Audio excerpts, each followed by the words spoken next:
성도 여러분 안녕하세요. 5월 12일 목요일 아침입니다. 새 찬송가 424장 아버지여 나의 마음을 함께 찬양 드리시겠습니다.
아멘. 오늘 함께 나눌 하나님의 말씀은 고린도전서 6장 1절에서 11절까지의 말씀입니다. 너희 중에 누가 다른 이와 더불어 다툼이 있는데 구태여 불의한 자들 앞에서 고발하고 성도 앞에서 하지 아니하느냐? 성도가 세상을 판단할 것을 너희가 알지 못하느냐? 세상도 너희에게 판단을 받겠거든 지극히 작은 일 판단하기를 감당하지 못하겠느냐? 우리가 천사를 판단할 것을 너희가 알지 못하느냐? 그러하거든 하물며 세상 일이랴. 그런즉 너희가 세상 사건이 있을 때에 교회에서 경히 여김을 받은 자들을 세우느냐? 내가 너희를 부끄럽게 하려 하여 이 말을 하노니 너희 가운데 그 형제간의 일을 판단할 만한 지혜 있는 자가 이같이 하나도 없느냐? 형제가 형제와 더불어 고발할 뿐더러 믿지 아니하는 자들 앞에서 하느냐? 너희가 피차 고발함으로 너희 가운데 이미 뚜렷한 허물이 있나니 차라리 불의를 당하는 것이 낫지 아니하며 차라리 속는 것이 낫지 아니하냐? 너희는 불의를 행하고 속이는구나. 그는 너희 형제로다. 불의한 자가 하나님의 나라를 유업으로 받지 못할 줄을 알지 못하느냐? 미혹을 받지 말라. 음행하는 자나 우상 숭배하는 자나 간음하는 자나 탐색하는 자나 남색하는 자나 도적이나 탐욕을 부리는 자나 술 취한 자나 모욕하는 자나 속여 빼앗는 자들은 하나님의 나라를 유업으로 받지 못하리라. 너희 중에 이와 같은 자들이 있더니 주 예수 그리스도의 이름과 우리 하나님의 성령 안에서 씻음과 거룩함과 의롭다 하심을 받았느니라. 아멘. 고린도 교인 사이에 고발할 만한 다툼이 생겼습니다. 그것을 세상의 법정으로 가져가서 고발했던 것입니다. 사도 바울은 이 일을 접하면서 격한 감정으로 이 일에 대해 말하고 있습니다. 그래서 오늘 말씀 1절에 헬라어 원어에는 너희가 감히 용기를 내어라는 뜻이 포함되어 있습니다. 하나님의 백성이라고 하면서 어떻게 감히 세상의 법정으로 가서 이런 고발을 할 수 있느냐라고 묻고 있습니다. 이후의 말씀에도 그들의 잘못을 지적하면서 어떻게 그럴 수 있느냐고 그들에게 여러 차례 반문하고 있습니다. 사도 바울은 왜 성도들이 자신의 문제를 가지고 법정에서 고발하는 이 일을 가지고 이렇게 심하게 말하고 있을까요? 사도 바울이 지적하는 첫 번째 문제는 고린도 교인들이 자신이 누구인지 모르고 있다는 것입니다. 성도가 과연 어떤 존재일까요? 마태복음 19장 28절에서는 이렇게 말씀하십니다. 예수께서 이르시되 내가 진실로 너희에게 이르노니 세상이 새롭게 되어 인자가 자기 영광의 보좌에 앉을 때에 나를 따르는 너희도 12보좌에 앉아 이스라엘 12지파를 심판하리라라고 말씀하십니다. 제자들에게 12보좌에 앉아 예수님과 함께 심판할 것임을 말씀해 주셨습니다. 바울은 이것을 상기시키면서 너희들은 세상의 판단을 받아야 할 사람이 아니라 마지막 심판 가운데 예수님과 같이 세상을 판단해야 할 사람이라고 말씀하고 있는 것입니다. 마지막 심판 가운데 이 엄청난 심판, 곧 판단을 해야 할 사람인데 그 심판의 때의 판단하는 것과 비교하자면 지금 세상의 법정으로 가져가 판단받고자 하는 이 일들은 그것에 비하면 지극히 작은 일이라고 말씀하는 것입니다. 마지막 심판과는 비교할 수도 없는 이 지극히 작은 일을 가지고 마지막 날에 예수님과 심판할 성도들이 이 일을 판단하지 못한다면 그것은 지금 너희가 진정한 하나님의 백성인지 아닌지를 다시 한번 생각해 보라고 말씀해 주는 것입니다. 바울은 여기에서 멈추지 않습니다. 3절 말씀입니다. 우리가 천사를 판단할 것을 너희가 알지 못하느냐? 그러하거든 하물며 세상일이냐라고 말씀합니다. 하나님의 백성은 마지막 심판 가운데 세상을 심판할 뿐만 아니라 타락한 천사도 판단할 것이라고 말씀합니다. 이런 엄중한 판단을 내릴 고귀한 존재들이 세상에 썩어져가는 것들을 붙들고 왜 세상의 판단을 받기 위하여 나아가냐고 묻는 것입니다. 그리고 5절 말씀에서 바울은 그의 의도를 분명하게 합니다.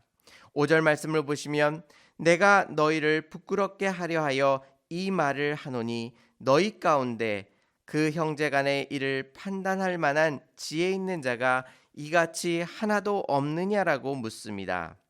바울의 의도는 그들이 하나님 앞에서 얼마나 영광스럽고 존귀하며 복되며 사랑받는 존재인지를 알려주면서 성도 간의 고발로 세상의 법정에서 판단받을 만한 존재가 결코 아니라고 말씀하는 것입니다. 심판 가운데 세상을 또 천사를 판단할 고귀한 존재라는 것입니다. 그러한 존재들이 교회 안에 모여 있는데 어찌 그 중에서 그것을 판단할 사람이 없느냐라고 묻고 있는 것입니다. 이러한 고린도 교인들의 모습은 하나님의 성도됨을 한순간에 망가뜨리는 것이며 그 영광된 자리를 포기하는 것입니다. 그런데 지금 고린도 교인들은 아무런 생각 없이 자신이 가지고 있는 이 영광된 자리를 차버리고 세상 가운데 나아가고 있는 것입니다. 그런데 바울은 여기에서 멈출 생각이 없습니다. 그렇다면 고발할 일들이 있다면 교회 안에서 고발하면 된다고 말하는 것일까요? 7절 말씀을 보시겠습니다. 7절 말씀을 보시면 너희가 피차 고발함으로 너희 가운데 이미 뚜렷한 허물이 있나니 차라리 불의를 당하는 것이 낫지 아니하며 차라리 속는 것이 낫지 아니하냐라고 말씀하고 있습니다. 바울은 더 근본적인 문제를 지적합니다. 이런 영광된 성도들이 서로 고발하는 것은 그 자체로 뚜렷한 허물이라는 것입니다. 이런 고발할 문제가 있다면 어떻게 해결하라고 지금 말씀하고 있습니까? 차라리 불의를 당하는 것이 낫지 않냐라고 말하고 있습니다. 차라리 속는 것이 낫지 않냐라고 말하고 있는 것입니다. 서로 고발하는 과정에서 그 영광스러운 성도됨이 손상된다면 차라리 손해를 보고 그 이득을 포기하는 것이 비교할 수 없을 정도로 낫다라고 말씀하는 것입니다. 이것이 참된 믿음이 아니겠습니까? 우리는 하나님께서 우리를 구원해 주셨다는 자부심과 긍지로 살아가고 있습니다. 그런데 우리의 삶 속에서 그러한 믿음의 확신들은 힘을 쓰지 못하고 있습니다. 구원받는 것과 내가 살아가는 것이 연결되지 않고 있는 것입니다. 예배를 드릴 때에 구원의 뜨거운 확신은 있으나 삶의 자리에서 구원받은 자가 마땅히 생각하고 행동해야 할 내용은 없는 것입니다. 바울은 오늘 말씀에서 단순히 고발을 어떻게 하라고 방법을 알려주는 데 집중하지 않습니다. 그는 우리가 주님과 함께 마지막 심판 가운데 판단을 해야 할 영광스러운 존재라는 것을 매 순간 기억하라고 말씀하는 것입니다. 비록 세상의 법정이 손쉽고 공정한 것처럼 보이지만 그것은 마지막 심판 가운데 판단해야 할 성도로서의 고귀함과 영예스러움을 다 상실해버리는 일이라고 말씀하는 것입니다. 우리가 구체적인 사건에 대하여 어떻게 행하라고 말씀하기보다는 바울은 우리가 어떤 존재임을 우리에게 말씀해 주고 있습니다. 그래서 바울은 11절 말씀에서 이렇게 덧붙이고 있습니다. 너희 중에 이와 같은 자들이 있더니 주 예수 그리스도의 이름과 우리 하나님의 성령 안에서 씻음과 거룩함과 의롭다 하심을 받았느니라 라고 말씀하고 있습니다. 이 말씀은 우리가 스스로 의로운 행동을 하여 의롭게 됐다고 말씀하는 것이 아니라 삼위일체 하나님 곧 성부 하나님과 성자 예수님 그리고 성령님께서 우리를 씻어주시고 거룩하게 하시고 의롭게 해주셨다고 말씀해 주시는 것입니다. 그런데 이 엄청난 사실이 교리적인 이해로만 머물러 있는 것입니다. 지금 내가 고발하고 있는 사람이 이 엄청난 의로움을 받은 사람입니다.